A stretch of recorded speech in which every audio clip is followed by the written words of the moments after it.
Samson Mow just revealed that the world's fourth largest economy is teetering on the brink, and government officials may be eyeing Bitcoin as the solution.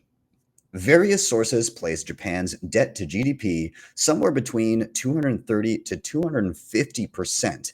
And for decades, it's been the textbook example of infinite debt without consequence. But every important metric seems to indicate that time may be running out. Now, politicians and lawmakers are openly discussing a strategic Bitcoin reserve, and the implications go far beyond Japan to the US and every other debt laden nation.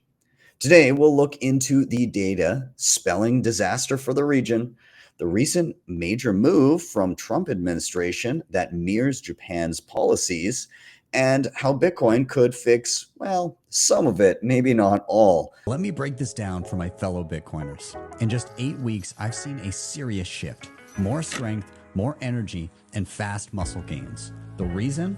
FITSCRIPT. They ran 124 biomarkers, blood, hormones, inflammation, and built a fully custom plan, nutrition, training, supplements. No guesswork, no templates. This is functional medicine meets precision fitness for high-performing men who want sovereignty over their health.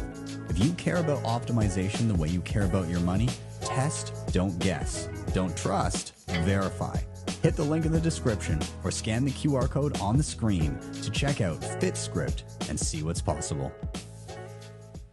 Let's get into this Japan thing and what Samson Mow had to say just recently. This is a tweet from him. I'll get us off to the side here and make us pretty. Okay, so Samson Mow. This is translated from Japanese, but he said, in Tokyo, I had a very meaningful meeting with Representative Kamiya of the Sensato Party and Representative Tamiki of the Democratic Party for the people. Both parties have long had a deep understanding of Bitcoin, so this exchange of opinions was extremely smooth. Representative Kamiya had previously raised the proposal in the Diet for Japan to hold Bitcoin reserves, reflecting the Sensato Party's emphasis on sovereignty first, and called for tax system reforms. Additionally, Representative Tamaki had previously proposed reducing capital gains tax on Bitcoin to 20%. I'd say better than nothing, I suppose. But the better part, and exempting small swaps and settlements from taxation, thereby treating Bitcoin fairly under the new law. I think that would be very important. I mainly focused my explanation on the limited opportunities for governments around the world, for governments around the world to accumulate large amounts of Bitcoin for strategic Bitcoin reserves. I hope to have further opportunities for exchange of opinions in the second half of the year. Again, this him quoting a tweet from Jan 3, his company here, with the various representatives that he was with. So before we kind of dive into implications of this, let's take a look at the story with Japan. Why are they in such dire straits, and like how bad is it? So first off, again, Japan government's debt to GDP. So how much debt do they have versus the gross domestic product, the productivity of the entire economy? And it's somewhere between here, just from Google, between 215 and 260%, which is insane. So like all of the revenue that the entire country earns over the course of a year, their debt is two point something times that. They could spend every bit of money for 2.5 years, and that's how long it would take them to pay off their debt. It's like if you had a household income of $100,000 and you owed, 250 grand just in general expenses. Or now let's talk a little bit about how the government has been handling this. So to prop up the economy, the government of Japan, they basically own 7% of the entire Japanese stock market, mostly through ETF holdings. And furthermore, They basically own 52% of all domestic government bonds. So basically, like they're the main buyer of government bonds. If the government issues debt and says, "Hey, would you like to buy our debt for us to pay you back?" Most of that is the Bank of Japan printing money and buying those bonds. You can see the breakdown here. The Bank of Japan far exceeds everything else. The next closest buyer is life insurance at 13.4%, basically a quarter of what the Bank of Japan is doing, which is crazy. Now, because of that, there's obviously major issues here in that if debt costs go up, they balloon quickly because there's so much of it. And so we've seen the 30-year treasury is jumping to 3.23%, the highest level in history. That's not good for Japan when they're trying to pay down some of that outstanding debt. And we can see it. This is an article from just a couple of days ago. Japan Ministry to request record sum for debt servicing costs they've seen in a draft.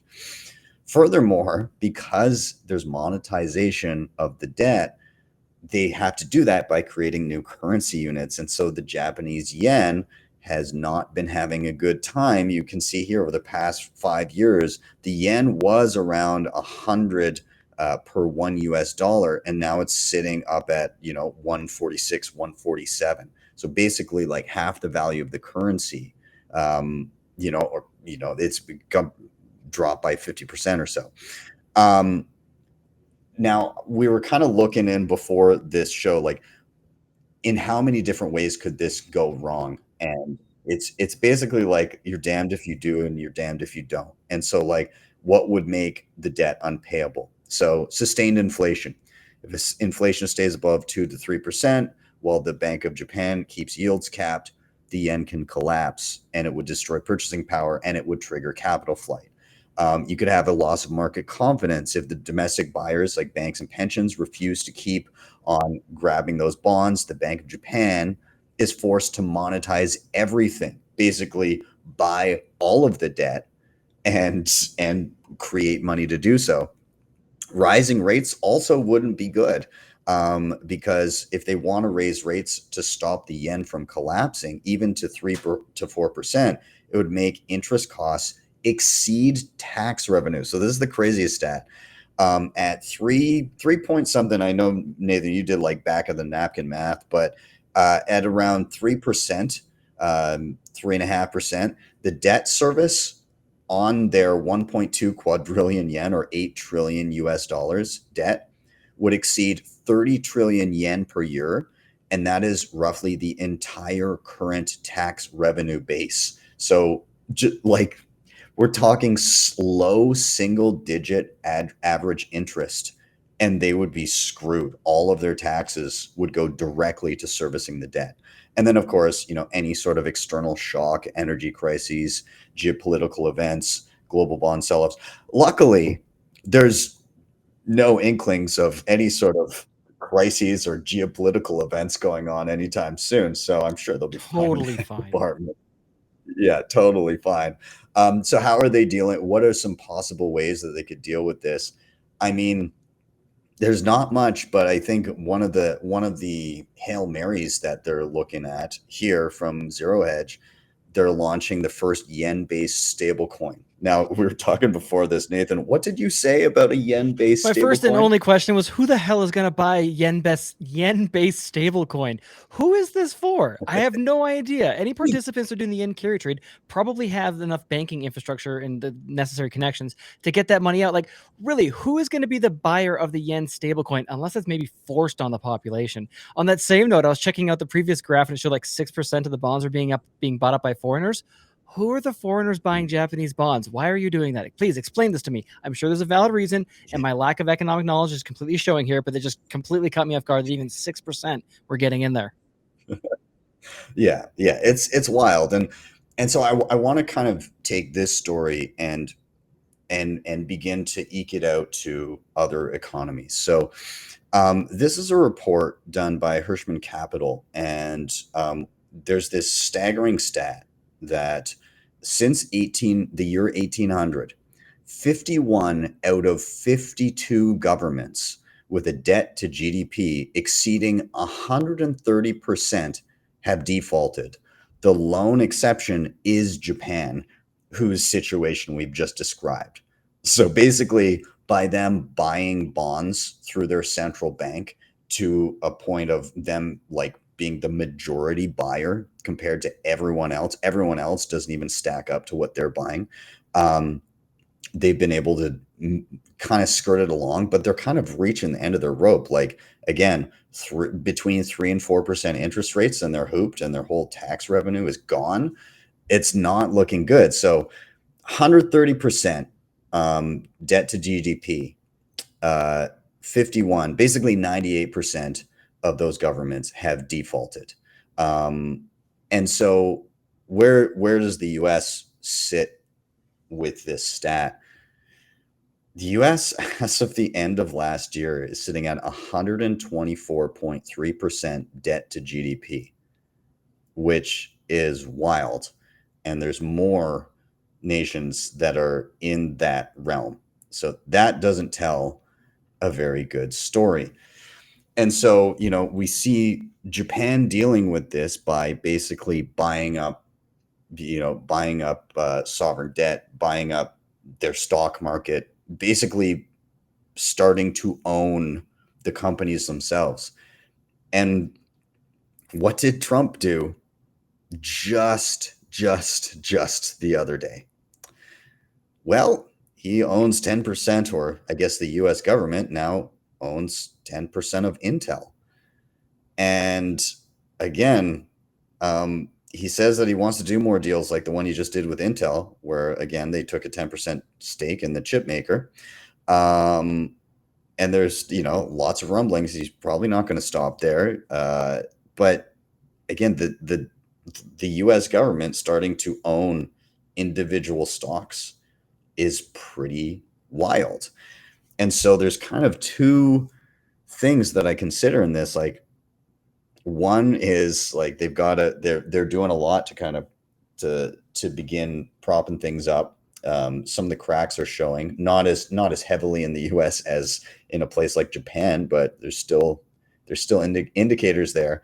But when it pertains to the Bitcoin reserve, like, does that fix it? And I'm going to say no, but it does potentially kick the can down the road, because the underlying, like, it might fix the symptoms for a while, but the disease itself is government spending and an inability to actually budget and live within one's means. This is the problem. And the government cannot stop themselves from overspending. And so even if any country establishes a strategic reserve, at the end of the day, they're going to overspend. As long as they can print money to paper it over, they will. But at some point, people stop accepting your toilet paper as payment. And when that happens, they're going to have to start using real money, Bitcoin. And they will piss it all away.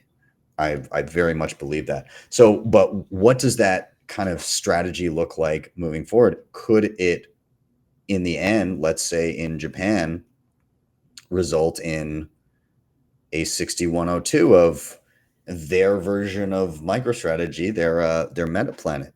Does that come to fruition? And for that matter, does strategy itself get 6102'd? And I don't fully know the answer, but I mean,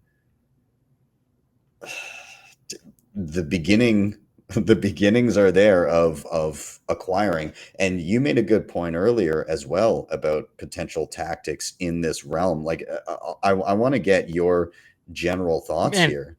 I got What do Yeah, you I got so what much do to you toss in think? there, but yeah, that was if they're publicly traded companies, right? They're already publicly traded companies. The easiest way to acquire that Bitcoin is just to buy the company. You could just essentially go out there on the market, print your yen or print your dollars and get it, and then just acquire the Bitcoin in that sort of sense. So definitely concerning. I always don't like to see any sort of government ownership of private companies. I'm pretty sure there's a word for that, and usually it gets thrown around quite often. But in this case, it's kind of actually moving down that definitional role.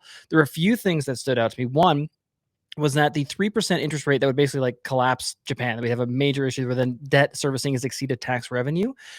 Currently, the lowest point on the US yield curve is sitting at, I think, 3.59 earlier today, and that was at the 3-year treasury. So if they had interest rates at the lowest point at the US current debt interest rates, they would be just absolutely hooped. Just for context on that. Additionally, it's like, yeah, Bitcoin is not going to save Japan, but it could save the Japanese citizens. And hopefully, for me, really personally, I hope it saves Nintendo. So if Nintendo could start accepting Bitcoin for Mario Kart, that would be wonderful. That would make my weekends with the kids a lot more fun and much appreciated there. But the other thing is that it, like, going back to that, what is it, like 250% debt to GDP? They've well exceeded that 130%. It hasn't come at no cost, right? It seems like, oh, there's something magical about the yen carry trade, they're debt issuer for the world, and they're the one that they figured out a way that they could do this. But I went back and I looked at the Nikkei priced in gold. And the chart I could only find goes back to 2016. And just using that as kind of like a, a kind of, what to say, a rough indicator for their economic growth. The Nikkei priced in gold is at the same place it was at the start of that chart in 2016. It's been up and down, but it's on the downside right now and relatively flat. So they've had this almost lost, what would that be, lost decade where they've had really no productivity growth, no gains in the market. It's coming at the cost of destroying their currency. And lastly, that I just got to point out, because again, we didn't even necessarily illustrate it. One, they're going to print, it's going to flow into assets. It's going to flow into Bitcoin. That's how this all connects. One currency failing is Bitcoin's win, right? It's not Bitcoin going up. It's everything else going down, people figuring out and then joining the network.